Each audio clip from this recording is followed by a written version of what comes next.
এখানে এই সবুজের মাঝে প্রকৃতির কোলে মনে হয় যেমন জীবনটা সত্যিই কত সুন্দর। Hey guys, this is me Reshmi and welcome to my family trip to Upper Assam Part 2 vlog. আগের দিন পার্ট 1-এ সবাই দেখতেই পেরেছো যে আমরা কি করে সবাই 6 ঘন্টা জার্নি করে গুয়াহাটির থেকে পোকাঘাট চলে আসি আমার মাসির বাসায়। যদি তোমরা পার্ট 1টা দেখে থাকোনি তাহলে ডেসক্রিপশন বক্সে লিংক দেওয়া আছে, নিশ্চয়ই দেখে নেবে। আজ ডে 2তে অনেক মজা হতে চলেছে। ভিডিওটা শেষ অবধি নিশ্চয়ই দেখবেন জানার জন্য যে আমি আজকের দিনটাতে কি করেছি। তবে তোমাদেরকে বলে দিই, যদি তোমাদের আমার ভিডিও ভালো লেগে থাকে তাহলে আমার চ্যানেলটা নিশ্চয়ই সাবস্ক্রাইব করবে, আর যদি এই ভিডিওটা ভালো লেগে থাকে লাইক আর কমেন্ট করতে ভুলবে না। তাহলে বেশি দেরি না করে ভিডিওটা শুরু করা যাক। ঘুম থেকে উঠেই আমি সুন্দর করে মেখলা চাদর পরে রেডি হয়ে গেছি। বিহু যেহেতু নেক্সট ডেই ছিল, তাই আমরা সবাই টস কটন, মুগা এই ধরনেরই কাপড় পরেছিলাম। আমাদের এখানে আসামে বিহুর সময় বাড়ির যত জামাই ছেলে আছে সবাইকে বিহুর শুভেচ্ছা, ভালোবাসা, আদর সম্মান জানানোর জন্য এইভাবে করে আসামি গামছা পরানো হয়। তাই বৌদি আমার বর্মশাইকে এখানে গামছা পরিয়ে আদর, ভালোবাসা, শুভেচ্ছা জানালো। এরপর আমার ভাইয়ের পালা হলো, তারপর আমাদের ছোট্ট বাকুকে পড়ানো হলো। আর এইভাবে করে আমরা বেরিয়ে পড়ি সবাই শিবসাগর যাওয়ার উদ্দেশ্যে।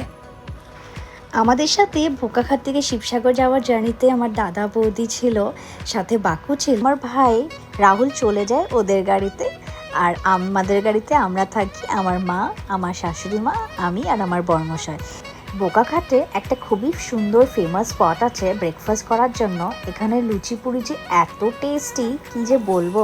তাই আমরা সবাই ডিসাইড করেই এসেছিলাম যে আমরা সবার প্রথমে আমরা জার্নি করার আগে আমরা এখানে বসে সবাই লুচি পুরি খাবো, তারপরেই জার্নি স্টার্ট করব।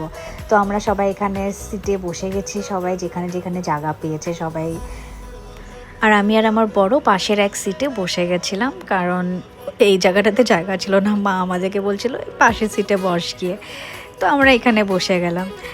এরপর কি আমাদেরকে সার্ভ করা হলো এখানকার ফেমাস লুচি পুরি আলুর তরকারির সাথে।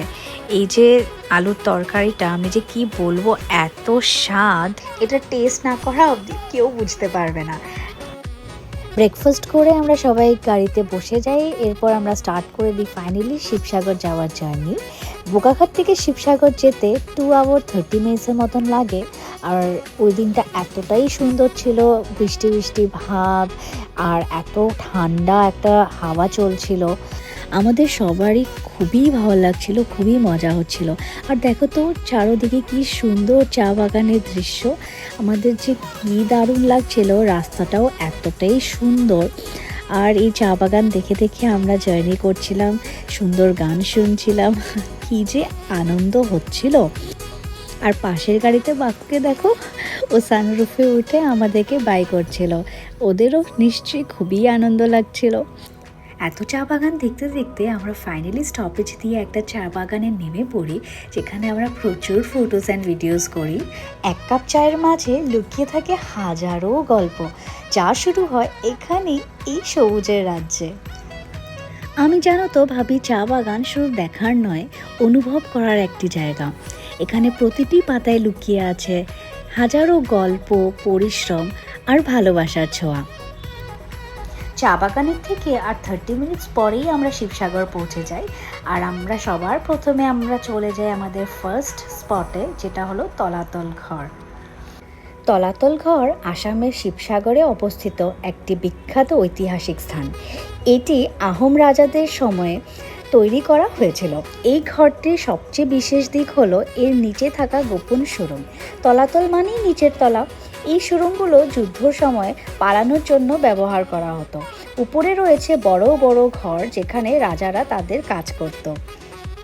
পরিবেশটা যেহেতু এতটাই শান্ত আর চারদিক এতই সাফা, আর ফুলগুলো দেখো কি সুন্দর করে মেনটেন করে রেখেছে, যে আমাদের খুবই ভালো লাগছিল। তবে আমরা বেশি সময় থাকতে পারিনি, কারণ দেখতেই পাচ্ছ কীভাবে বৃষ্টি নেমে পড়েছে।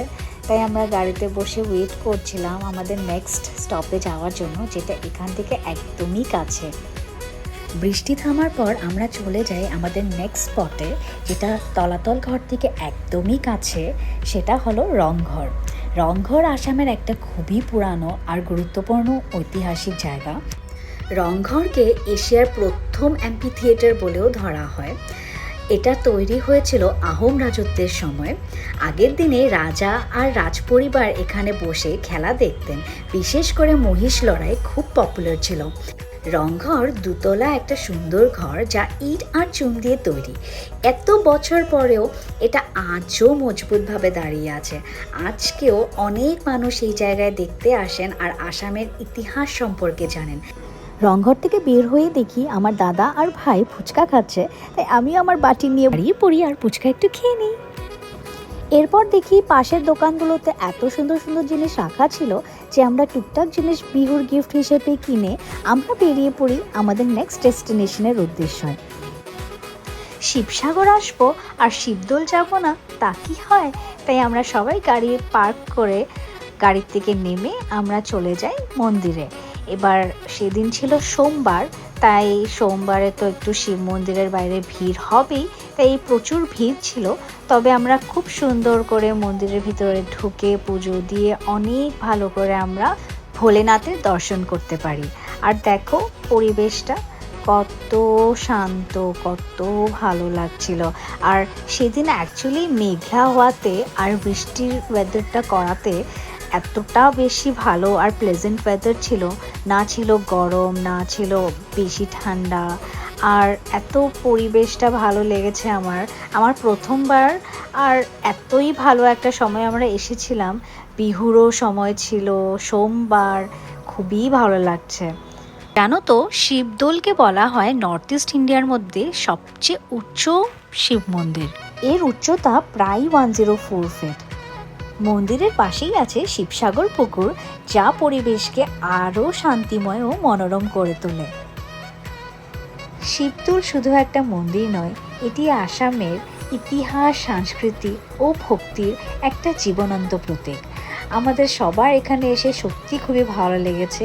এই পরিবেশে আমরা খুব এনজয় করেছি। এরপর রোড ক্রস করে আমরা চলে যাই পার্কিংয়ে। এরপর গাড়িতে উঠে আমরা চলে যাই কোনো একটা ভালো জায়গায় লাঞ্চ করতে, বিকজ আমাদের সবার খুব খিদে পেয়ে যায় ততক্ষণে। অ্যারাউন্ড 3টে বাজে হয়তো তখন। তো আমরা সুন্দর ভিউ এনজয় করতে করতে আমরা পৌঁছে যাই যেখানে আমরা লাঞ্চ করব বলে ভেবেছি।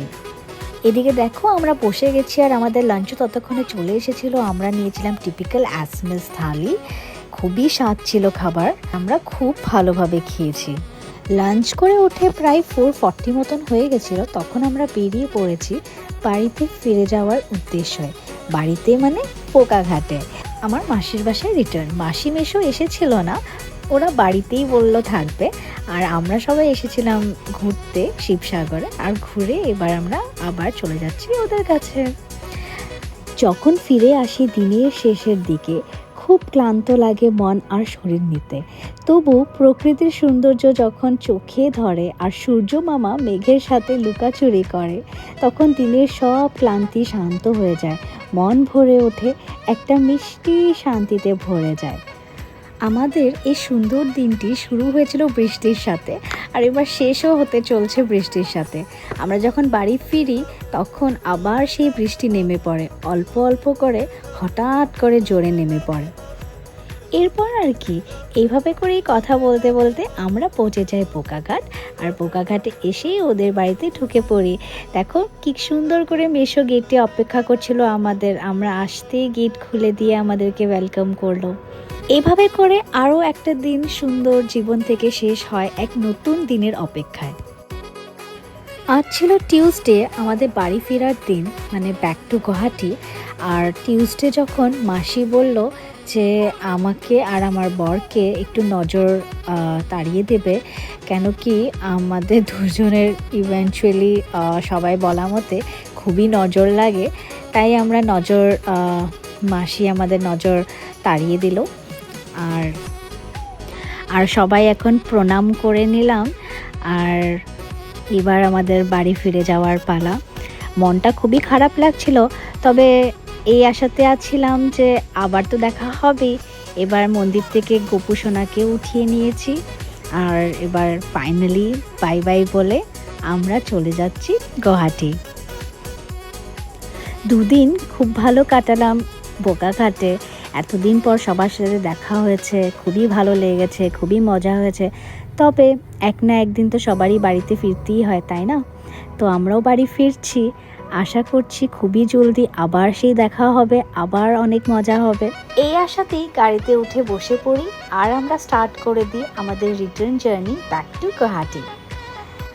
বন্ধুরা, তোমাদের যদি আমার এই ভিডিওটা ভালো লেগে থাকে আমার ভিডিওতে নিশ্চয়ই লাইক আর কমেন্ট করবে, আর আমার এই চ্যানেলটাকে সাবস্ক্রাইব করতে প্লিজ ভুলবে না। দেখা হচ্ছে আবার আরেকটা ব্লগে। Till then, by.